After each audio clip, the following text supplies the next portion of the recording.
Kita menuju Lost World. Kita tengok apa yang ada.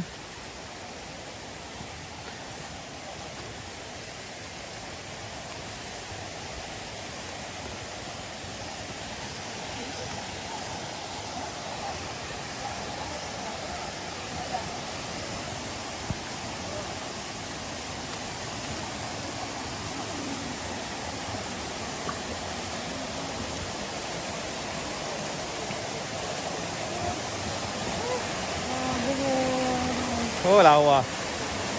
Okey ke? Okey ke? Perasaan sikit. Seronok. Ah, Cuba ajak. Ada baca ni. tak ada dah sini. Bukan baca ni. Member dia dah tidur.